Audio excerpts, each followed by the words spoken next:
TikTok, time to rock.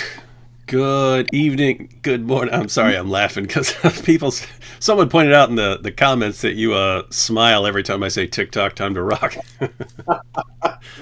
Well, I'll try to be solemn. Let's try it again. Take two. TikTok, time to rock. Good evening, good morning, good afternoon to everyone who's watching from all over the world. I'm your friendly neighborhood philosopher, David Wood, and with me now is the man who never smiles or laughs at anything, Robert Spencer. How you doing, Robert? Well, the author of the Quran has to be solemn. Got Solomon Grimm. Solomon Grimm. Deeply angry.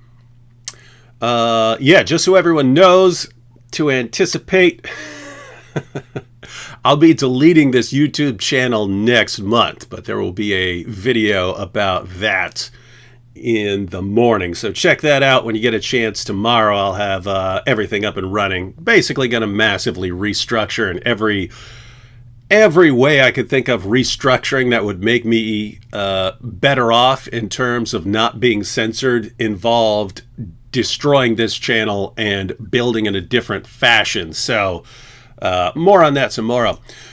With that said, Robert, Yes. I don't think I've heard much of anything this week about Jihad. So have you heard anything?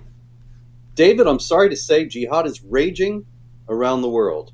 You would think that it's Ramadan is over and we're getting into summer, time for little relaxation, cookouts, but no. More jihad. That's weird. And so, yeah, it's really very strange, but I can't explain it. I'm sure it probably has to do with poverty and ignorance. It's got to, and don't forget climate change, Robert. Climate change. I've heard that repeatedly as the explanation for jihad. As the climate changes, jihadis have to leave one area because of the climate change, and then they go to another area where they're radicalized and go on a killing spree. Of course. Or they have to have a rationale for seizing the land in the new area, like the Fulani herdsmen in Nigeria. And so they just conveniently happen upon the doctrine of jihad. Mm-hmm. Very, very Now, strange. I've heard this many times, what you're saying. It's ridiculous, of course, but it does lead me to a lead story this week, and it's a dumb infidel story that I thought was kind of ironic, just because, well, you'll see as we go through it. This is a story that's only tangentially jihad, actually. It's about the actress Mia Farrow, who you may remember from... Is that one of those old school? It sounds like that how sounds old is your school, David? that sounds like something from one of the movies like my wife watches and tries to get me to watch, and I'm like, no. That may be so, but in any case, she did give birth to the devil in one movie, so you have to give her that. In any case, she was responding to a tweet from Rob Reiner, the famous actor who was the meathead I know on him. the Family TV show. I know And so Meathead. he says, "It's simple. Republicans don't respect women." And Mia Farrow responded, "They'd be happy to impose Sharia laws."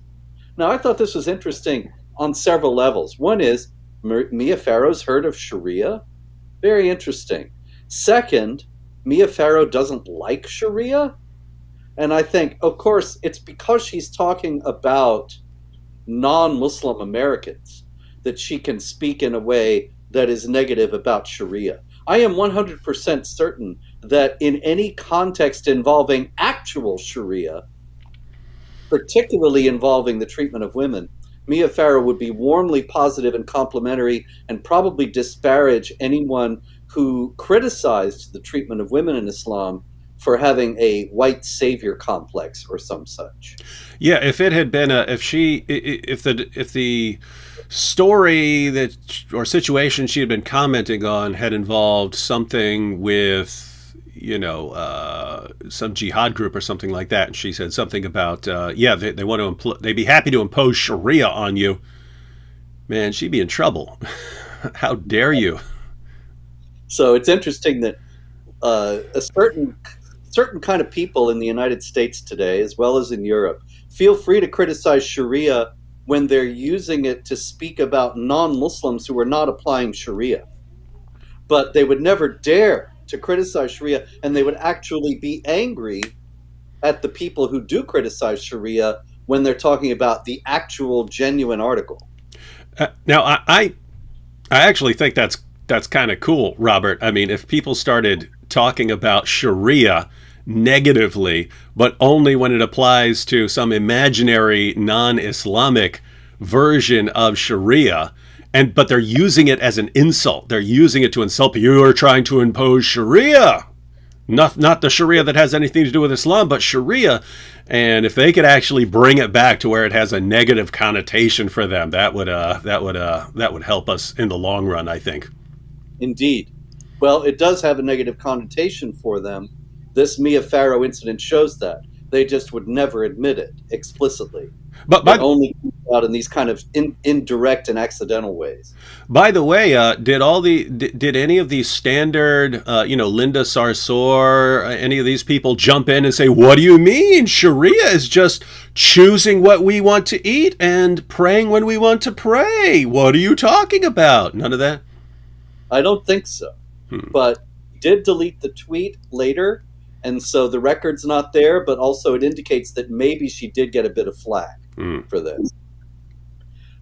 Meanwhile, speaking of fantasy Islam taking up space in the minds of dumb infidels, the Audi Automobile Corporation published a sales video that says "Celebrate Diversity," and the tweet that they put out with the video says, "For EU Diversity Month, Audi is setting an example when it comes to diversity.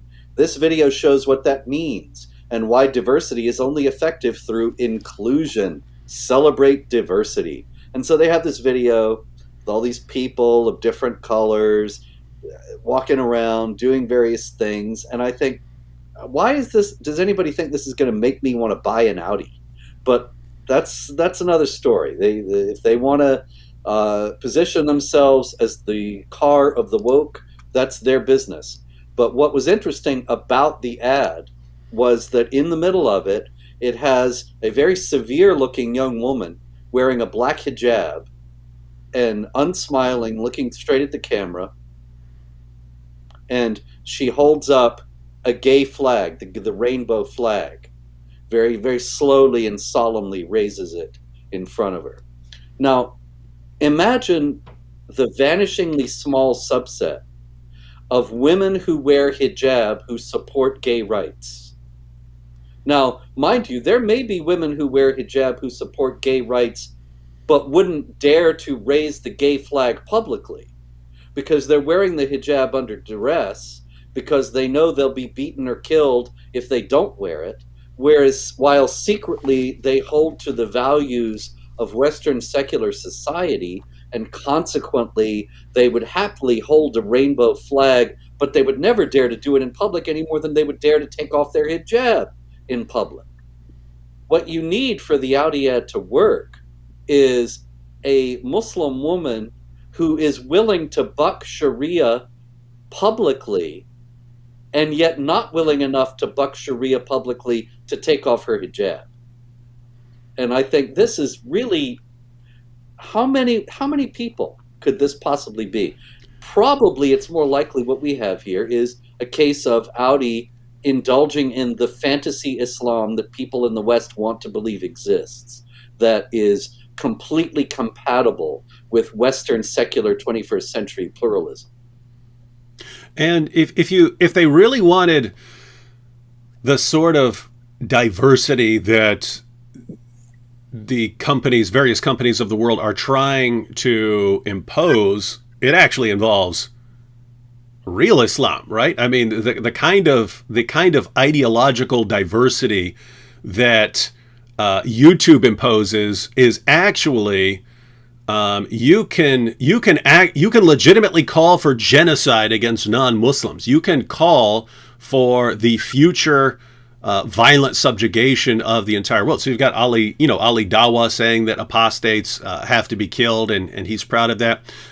You've got Sheikh Asim al-Hakim, who's just laying out a plan for his viewers, and he's very popular.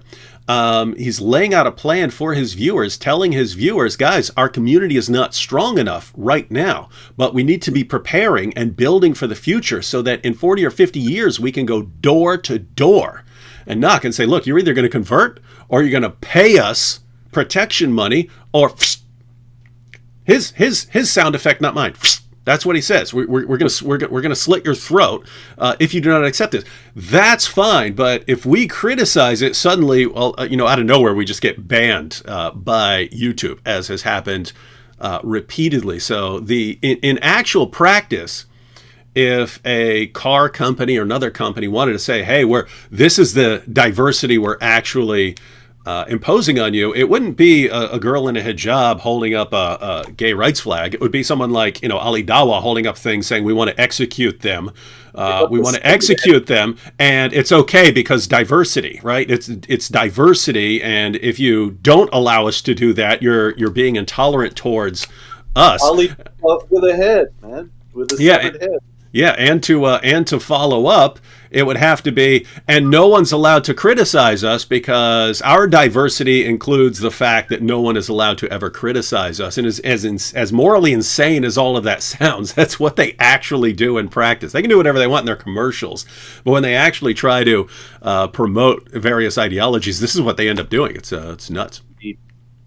Hey, you're mentioning these YouTube Dawa guys. Reminds me, whatever happened to that guy who said he got stabbed in where was it, in San Diego? Oh yeah, Sheikh Uthman. Yeah, I've never seen any follow-up evidence.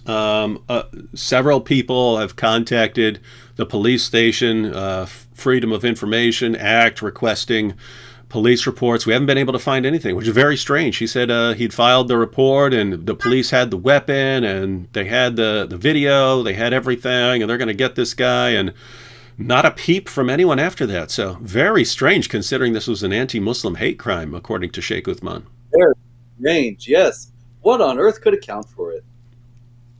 Oh, and by the way, people are putting over here, they're commenting what's actually been happening with him since then. They're saying Ibn Footnote. They're calling him, for a while they're calling him Sheikh Ibn Fibbin, and now they're calling him Sheikh Ibn Footnote because why is he the footnote? Well, one thing you find when you talk to him is he's a compulsive liar who just keeps lying, right? It's very difficult to get his followers to understand that he's lying, right? Like, you can literally put something in front of their faces saying, look, that's the opposite. It says the opposite of what he just said, but they'll believe him and not you. I mean, who are you to comment on the Quran? But there was a situation where a Christian apologist, God Logic, shows up and starts asking him for some information, and something. I didn't follow the entire story. I followed it, later in Twitter clips and so on. But Sheikh Uthman said he would give the information later, and then God Logic showed up next time, and then Sheikh Ibn Fibbin produced what he claimed a hadith, looked like it was in Arabic, produced a hadith to verify what he was saying. And what he had done was include a footnote as if it were part of the hadith, because it was the footnote that he was using, and he had to massively misrepresent what the text was saying. But it's the idea of including a footnote in the text and pretending that it was part of the hadith. And other than that, he couldn't produce anything to defend what he was saying, just a footnote. But it was the fact that he was representing it, like he had cut and pasted, I think, and put it into the hadith to make it look like it was part of the hadith, thinking that people aren't going to call him out on it. But that's the problem with these guys who build their careers on compulsive lying. As soon as people start paying attention to you and and start calling you out for it, you just start getting exposed left and right, and then you don't know what to do. And so he's getting more, based on the couple clips I've seen, it seems like he's getting more violent and aggressive and trying to start fights now with people. But yep, these are the champions of Dawa. So what should we expect? Honest as the day is long, every one of them. Okay. Out of Virginia, we have a story Zahida Aman, Mohammed Nauman Chowdhury, and Mohammed Rehan Chowdhury will face sentencing for conspiracy to commit forced labor. It seems that they were keeping a slave in their comfortable home in Richmond, Virginia. Now, what on earth would make them think that they could do that in Virginia? Might it have to do with the fact that Muhammad bought slaves, took captives of slaves, owned slaves himself, that the Quran takes slavery for granted and never abolished it? There is actually, people say, well, there's slavery in the Bible as well, so it's worth noting that while that is true, at the same time, there's also the idea of the universal dignity of every human being in the Bible, which is what became the basis for the abolitionist movements in Britain and America. Whereas in the Quran and in Islamic tradition in general, there is no idea of the universal dignity of every human being, particularly of the unbelievers. And consequently, there is no basis for that kind of abolitionist movement. Yep, and by the way, we've heard a lot of those stories over the years, haven't we? About someone keeping a slave in the UK, keeps keeping a slave in Europe or this or that country. Oh yeah, and it's happened more than once in the U.S. as well. Before this, this is not the first one. Mm-hmm. Okay, here's one out of Australia that is particularly sickening.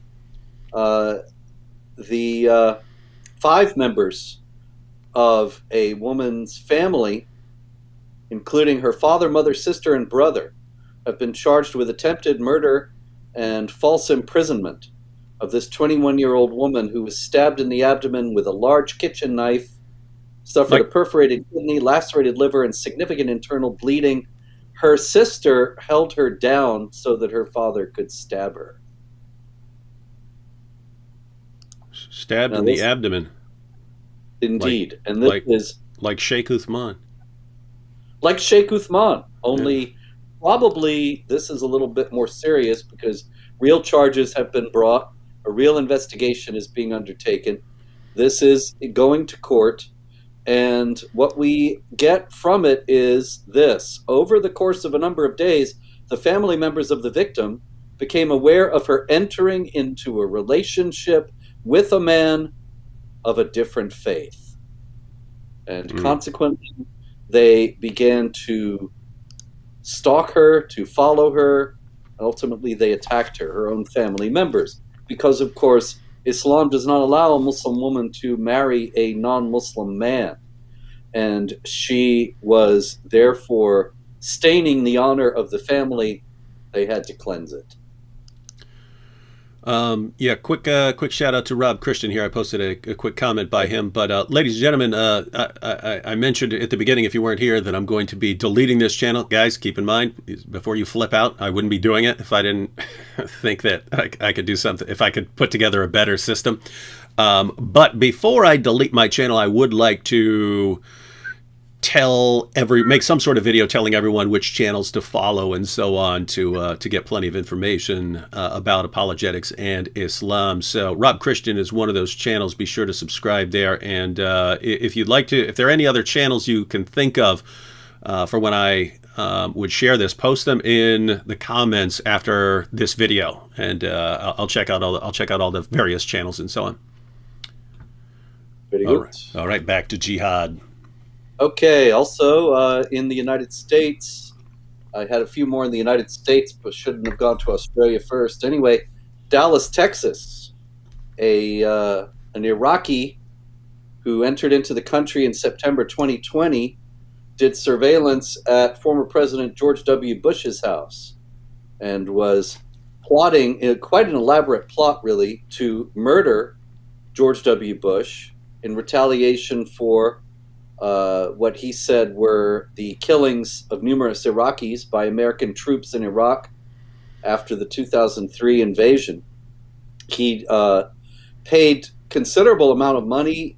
He was associated with the ISIS Caliph Abu Bakr al-Baghdadi, and he paid a lot of money to get several associates into the United States in order to carry out this plot. So this was not just some singular nut doing this.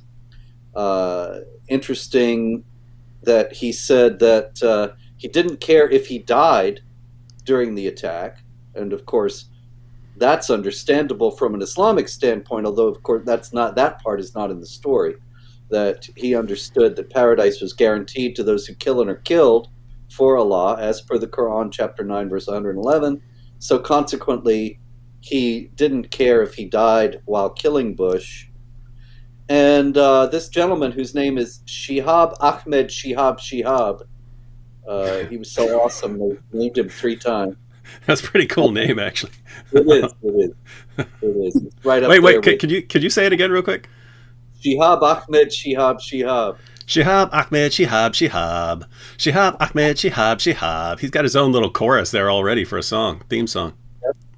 Yeah, see, he could have had a big career in music, but instead, murdering Bush.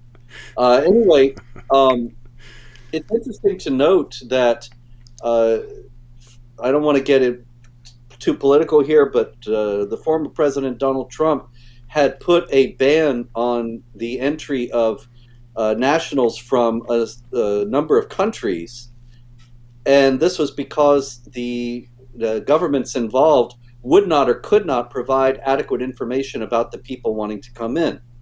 And Iraq was one of those countries, but then the ban was stopped in court, and the Iraqi government lobbied very heavily, and Trump was under heavy pressure. So ultimately, he was able to get a ban on several countries that was called a Muslim ban, and he was reviled as being Islamophobic. But Iraq was dropped from the ban. And it was after Iraq was dropped that Shihab Ahmed Shihab was able to get over here. So we can thank all those people who said that it was a racist immigration ban. And we have indication of why some people supported it and didn't believe that it was justifiably called racist at all. Yeah, I'm still I can't really pay attention to what you're saying because of the name. It's just an awesome name. It tied in last night. I tweeted because I was reading the book of Nehemiah, and every year I read this name Kol Hoza, and I just thought that's like the coolest name ever, Kol Hoza, right? And, I always thought it'd be cool to name a kid Kol Hoza, and you call him Cole for short. And Yeah. And so anyway, I was already thinking about cool names, and you came up with an even cooler one. Sorry, one second, Rob. I should not have mentioned. I thought it would be nice if I give people a little heads up as to what's coming tomorrow, so they're not all freaked out. Yes. Yeah, I thought it would be good if they had a little heads up, so they're not freaked out tomorrow. But now they're freaked out now. And they're not even seeing the explanation. So now people are distracted. Let me just indulge them for just. We need to cut this short. I understand. You've got a lot going on here. Yeah. So let me just address them real quick, and then we'll continue with any news of the non-existent jihad. A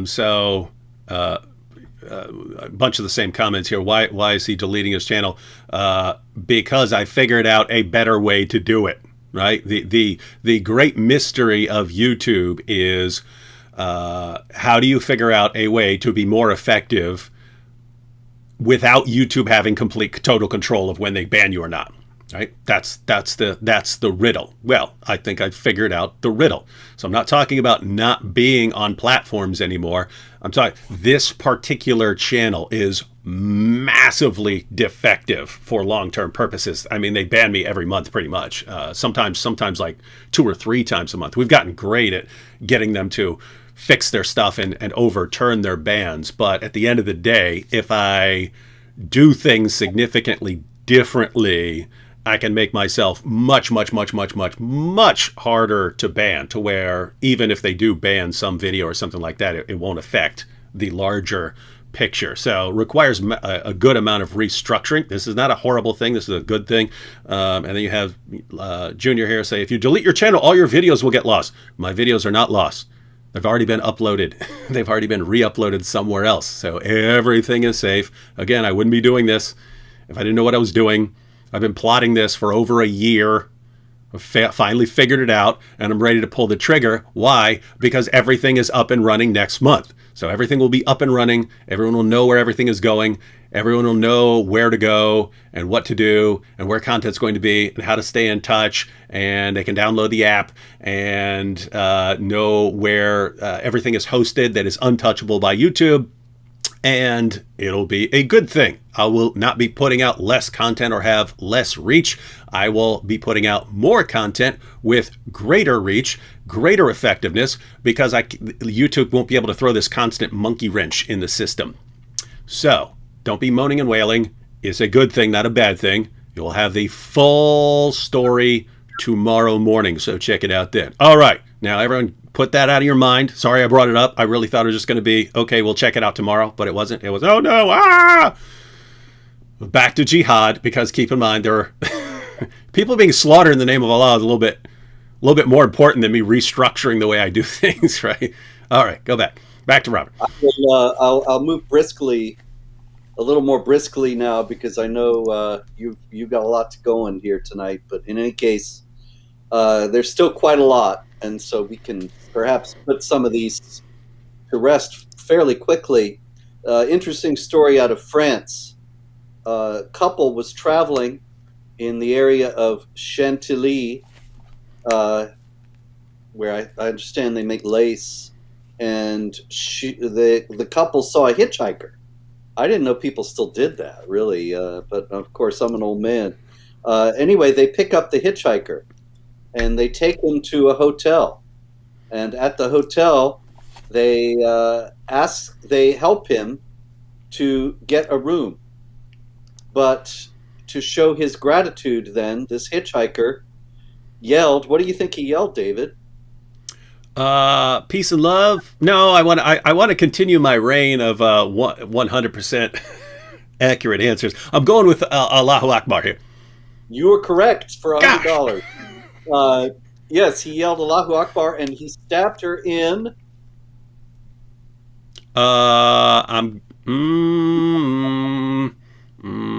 I'm going with neck or throat here. Neck. Wow. He stabbed her in the neck while screaming Allahu Akbar. And so that is France. Also in France, a gentleman entered the embassy of Qatar on the Champs-Élysées in Paris, and he yelled, David, what do you think he yelled? I have to go with my bread and butter here and just keep saying Allahu Akbar. You're on a roll. Gosh. I don't know how you keep doing it. He then beat a guard to death in the embassy. Nobody really knows why. They're trying to figure out his motive. In Germany, in Hamburg, a man yelling, David, what do you think he was yelling? Peace and love, MAGA. I'm trying to think. Let me think. Allahu Akbar. That's right. Wow. I don't know how you do it. Really, it's remarkable. Your powers of clairvoyance. You know what? You know what? It's I come up with so many awesome ideas, and then I immediately forget them. We were doing a show. I don't remember if it was last week or the week before when you were doing this, and I said we should have a game show where you're the host, and we've got three contestants, and then you keep asking the question, and they keep guessing the wrong thing, and I just keep saying neck or Allahu Akbar, and I win all the money. But I said that, and then immediately forgot about it, and so after the show, people messaged me, hey, when are you going to do that show? I was like, what show? What are you talking about? And they had to describe it again because I had already forgotten it, but now I remember why it would be awesome. Anyway, interesting thing that I've seen twice now this week. And the guy in Hamburg who was yelling Allahu Akbar burned a New Testament. And I also saw the burning of a Bible elsewhere in Europe this week, although that one came in just before the show. I don't have it queued up. Maybe we'll get to it next week. But in any case, it seems as if this is some new thing that some jihadis have fashioned upon. And I think they must be so disappointed when Christians don't react with the same horror and rage, rioting and killing, that Muslims react to bring when there are burnings of the Quran here and there. And of course, we just saw extended riots in Sweden over a Quran burning that was canceled, that never even happened. Just the idea of burning the Quran incited murderous rage. So this fellow, I guess he thought he was going to do a little payback and burned a New Testament while screaming Allahu Akbar on the street. Nobody seemed to care, oddly enough, although apparently he is wanted for lighting a fire out in a public street. But that's it. Wow. Strange stuff. Quick comment from L here. Hey, yo, L says, you have our support. Hey, L, I was wondering if you'd like to run a channel. One of the ways to get around YouTube is to have content spread across multiple channels that are run by different people, so that striking one doesn't knock down all the channels. But if you'd like to run one of them, I will supply you with content and you can run a channel. So I don't know what kind of free time you have, but let me know, because you're one of the first people I thought of when I thought of someone who might want to run one of the channels to spread my content. Let me know what you think. All right, back to Jihad. Uganda. Becoming a horrible place for jihad. Yes, you're right. In Uganda, at the Malakachomo Revival Church of God, Pastor Wilberforce Naya was preaching. I think these are all great names. And Sheikh Musyoya Anasi and his wife came to listen to Pastor Wilberforce Naya, and they actually converted to Christianity. What happened was church members visited the home of Sheikh Musyoya Anasi and prayed for his wife. She had been sick for 2 years. And after the prayer for healing, he said, she had been suffering from acute pain in her throat that made her not able to swallow dry food, etc., etc. After the prayers, she requested some cooked bananas, which was prepared and eaten with ease. These miracles led me and my wife to give our lives to Jesus as Lord and Savior.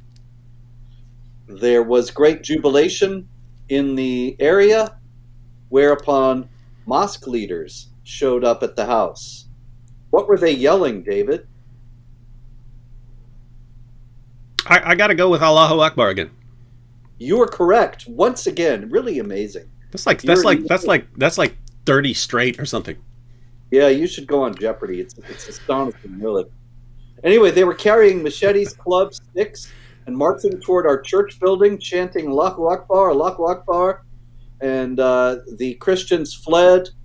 The Muslims destroyed the church and the home of Pastor Wilberforce Naya in retaliation, but they weren't able to get hold of Sheikh Musyoya Anasi and his wife, although they are certainly in danger of being killed if they are found.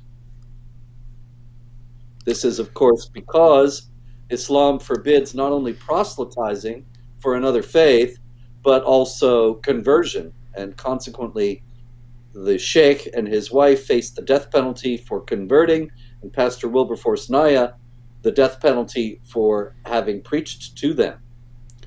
Yeah, you wonder why groups like CARE don't mount a campaign in places like Nigeria and Uganda to show people that their westernized, watered down, whitewashed version of Islam here is the correct one.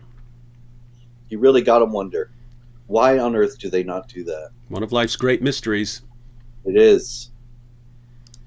In India, there's always quite a lot in India, a jihadi wearing a burqa, as a matter of fact, which was interesting, walked into a newly opened wine shop in Jammu and Kashmir, dropped a grenade through the window, causing an explosion which killed one employee and left 3 others injured. Now, of course, this is something we have seen before also, the destruction of liquor stores. I've seen videos out of Europe over the years, I'm sure you've seen them as well, David, of Muslims going into liquor stores, going down the aisle, just picking up bottle after bottle and throwing it to the ground. until there's just a river of booze on the ground. And in this case, of course, one person was killed. What's interesting is that the suspect, the perpetrator, was wearing a burqa and thus consequently will almost certainly never be found. While in the West, if you raise national security issues regarding the hijab, niqab, or burqa, then of course you're Islamophobic. And yet stories like this, they come on a very regular basis. You remember last week or a couple of weeks ago, we were talking about Australia and that absolute psychopath, Momena Shoma, the woman who, screaming Allahu Akbar, oddly enough, stabbed her landlord in the throat, is now in prison, and she was in prison. She pulled was it a knife or a club? I think it was garden shears. Wasn't it garden shears or something? Yeah, it was big. It was garden shears out of her hijab, and started to stab another inmate. And so the security issues of this clothing are never discussed, and it's Islamophobic even to bring them up, but they nonetheless are quite real. Yeah, as someone who's spent quite a bit of time in prison, I've heard of all kinds. There's been all kinds of stabbings. People can make a shank out of almost anything. Toothbrush, hunk of metal that they get from somewhere, almost anything. But just having some garden shears is a new one to me. Well, that shows, am I not mistaken, that shows that she was trusted, that she was allowed to be around these things that were potentially dangerous. So the prison officials were assuming that this was somebody who was reforming and probably had not a shred of evidence for that. Or maybe she was enrolled in a de-radicalization program. And by the way, as someone who knows the system, she must have been extremely trusted, right? Because you have like lawn crews and so on that are, their job is to go around doing this stuff, but they are very careful about returning any sort of item. So if you're checking out some tool that you need to use, one, you're supervised while you have these things, and two, you're not getting to the rest of the population without returning that. And then even so, everything has its place, and even after everything's been returned, they still give you the full body pat down to make sure you're not hiding something on you. And so something like garden shears you can't hide that from a pat down unless they're just not patting you down because, hey, you can't put your hands on me, I'm a Muslim, and they say okay. That's right, would be Islamophobic. All right, several stories out of Nigeria, of course, unfortunately. One is actually, several of them center around not incidents of jihad violence, although there have been those, but Muslim clerics justifying the jihad violence that has taken place. The notorious incident that we discussed last week of this poor woman who was accused of blasphemy for saying, hey, would you mind keeping your religious messages off our college message board? And she was brutally murdered, burned alive, and so on. And there's a lot of fallout from that. This Muslim cleric in northern Nigeria, Bello Yabo, another good name, not as good as Shihab, Ahmed Shihab, to be sure, but Bello Yabo says, a young person in Sokoto insulted Allah's prophet. In Sokoto, we kill such people. We don't tolerate such idiocy in Sokoto. Here, we kill. When you touch the prophet, we become mad people. No talk of a person being out of his mind. Kill him. Anyone who touches the prophet, no punishment, just kill. Even if the person repents or recants, forgiveness is Allah's business. We must kill such people. Out of his mind, but buys a device, data, opens social media, and insults the prophet, kill him. Don't report as a grievance to any authority. Kill him, even if he is an Islamic teacher, much less a useless rascal. Yeah, and I've seen several Muslim leaders post things like that on Twitter after the attack. And what's amazing is they're allowed to post things like that on social media. Meanwhile, our friend, the apostate prophet, just got banned for. He just got banned. All he said was Muhammad was mentally ill or something like that, and that got him banned for calling for violence based on religious affiliation. Fortunately, he did win his appeal. A bunch of his fans raised a little uproar, and they restored it. But then when he announced that he'd been restored and unsuspended, and just said, Twitter should have apologized, Twitter then banned him for that. And he got that one restored and so on. But it's like, my goodness, just any random criticism of Muhammad can get you suspended. Meanwhile, if you're calling for actual murder or genocide, you're fine. So the rules are so interesting. Indeed. And so we also had a Nigerian policeman who made a video that was widely distributed saying anyone insulting the Prophet should be killed, and anyone questioning about that is a kuffar. Very simple message.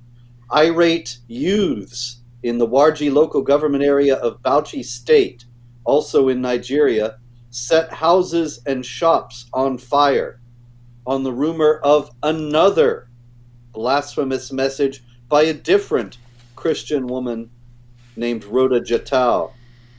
And so the police are battling these mobs in that area. That is what is coming out of Nigeria.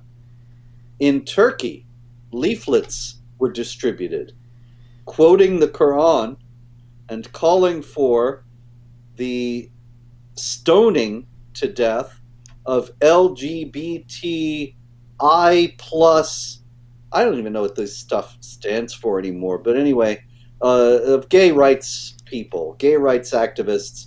They want them stoned to death, quoting Quran and Hadith, which is interesting since, as we have discussed before, non-Muslim politicians have no trouble understanding that the Quran and Hadith are entirely benign and compatible with Western secular pluralism. It's only some Muslims who seem to never get that idea and to instead find violence and calls for violence in it.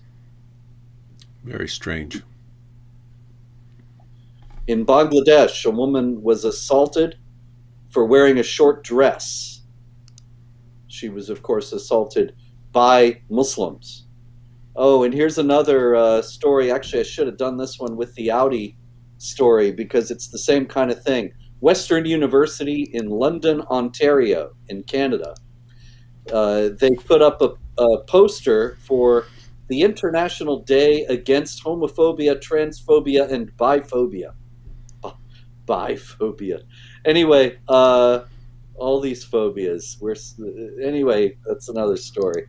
The poster featured all these colorful people and various embraces and kisses and so on, and including two women wearing hijab looking like they were about to kiss each other. Whereupon Muslims were enraged and said that this imagery may be upsetting, was upsetting to some Muslims, was an insult to Islam. Singling out a Muslim religious symbol in that setting is inappropriate. What is portrayed is extremely disrespectful, insensitive, and completely unacceptable to the Muslim community. What's interesting about this is I'm sure that university officials had no idea.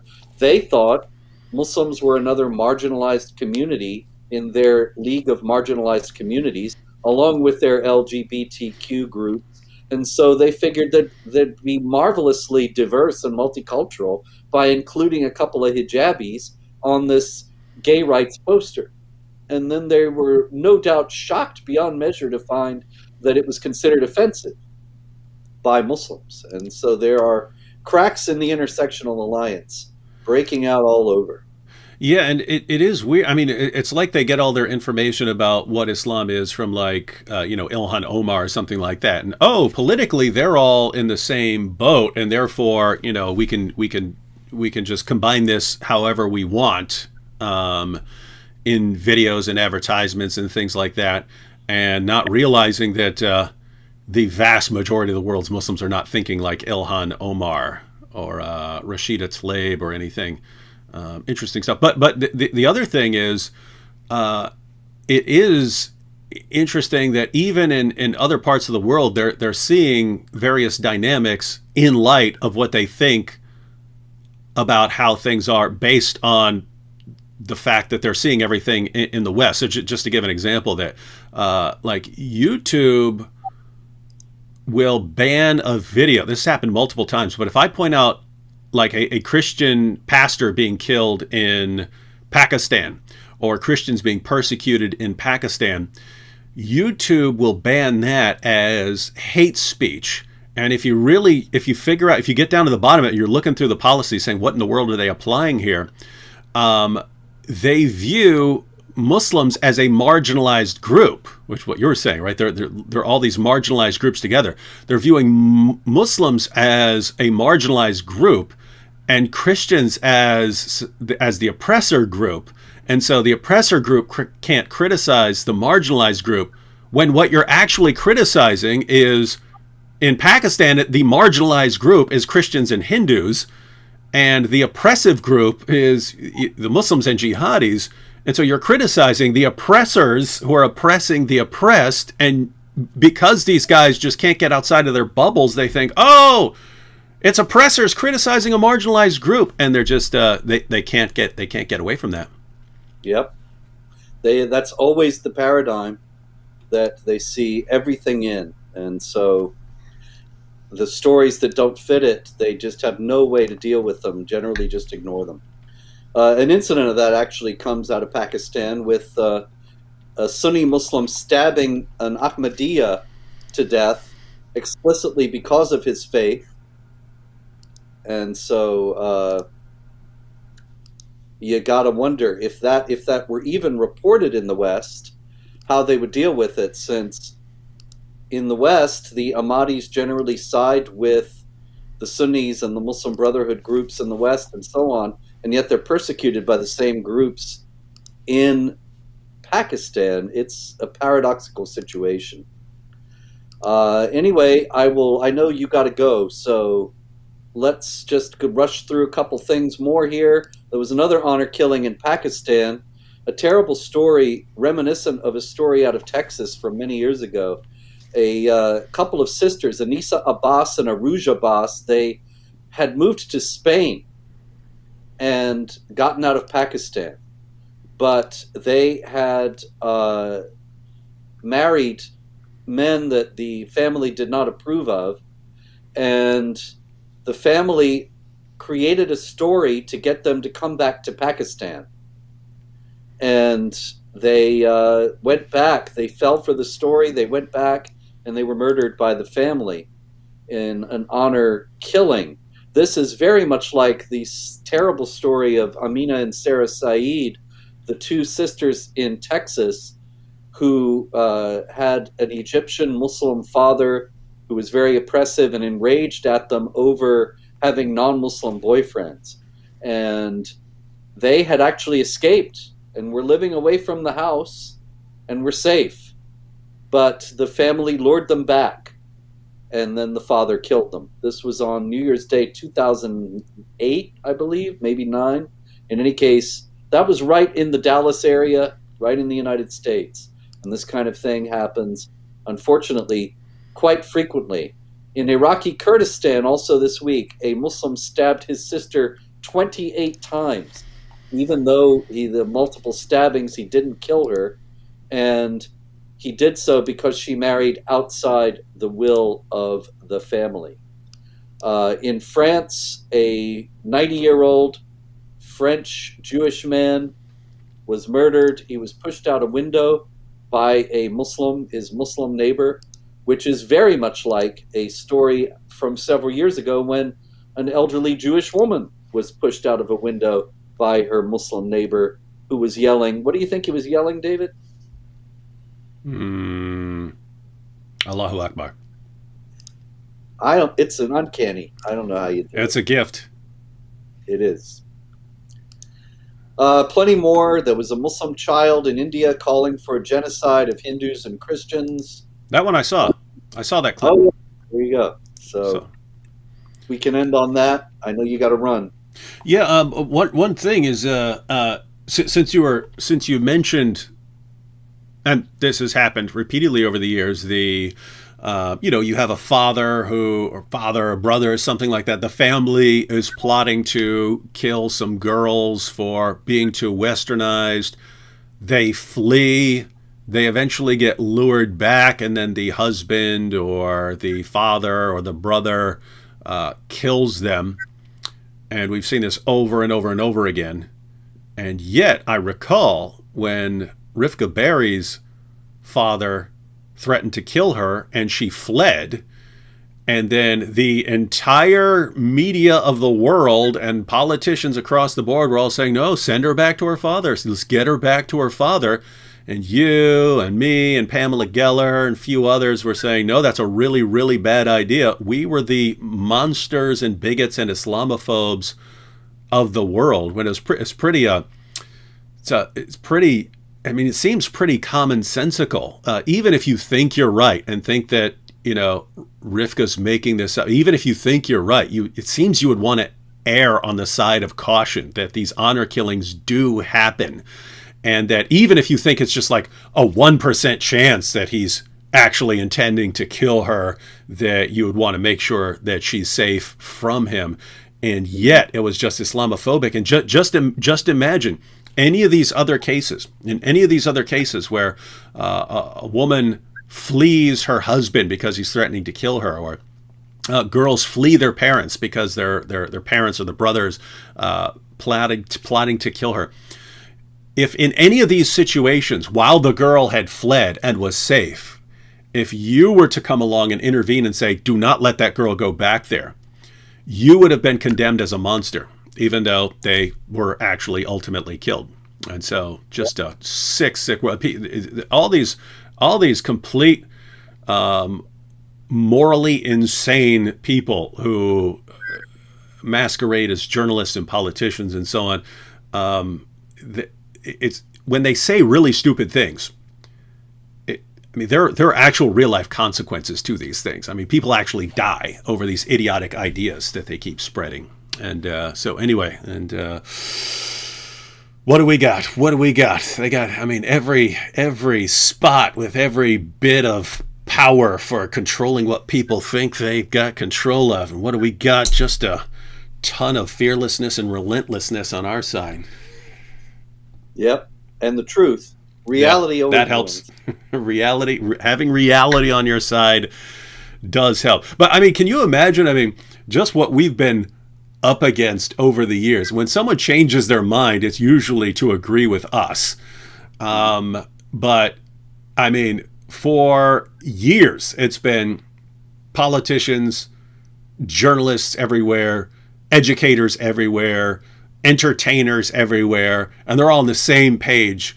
All the leaders of the tech CEO, the tech platforms, everyone, all the trust and safety teams of everywhere you can communicate, everyone's on the same page, bombarding people with the same ideas, and people are still seeing through all the nonsense just because we've got reality on our side. Can you imagine if that ever shifted to where now you could be honest, and now reporters would tell the truth, and now politicians would tell the truth? I think Jihad would be squirming and writhing in its death knell within a couple of years. It never would have spread so far in the West, to be sure, if we'd been able to tell the truth about it on a larger scale. Yep. All right. Well, ladies and gentlemen, as I mentioned, I will be deleting my channel, but we will still be here next week, so it won't be by then. And Robert, we might want to try here sometime next month transitioning the show to your channel and see how that works out. Well, let's hope anybody would watch over there, but we can give it a try. Well, yeah. Fortunately, the people who watch, we have enough time to tell them, hey, that's where it's going to be, and so they can actually start spreading the word and so on. So, I should actually do some videos. Maybe that'll liven the place up a little bit. Yeah. I can help you out with that. Okay. All right. Well, thanks, Robert. Thank you all for joining us for this week in Jihad. It's always possible. It's theoretical. It's logically possible that there will be no Jihad news this coming Yep. week. This could But be the last episode. but as we pointed out, reality, man, reality sucks sometimes. So we'll see you all next week.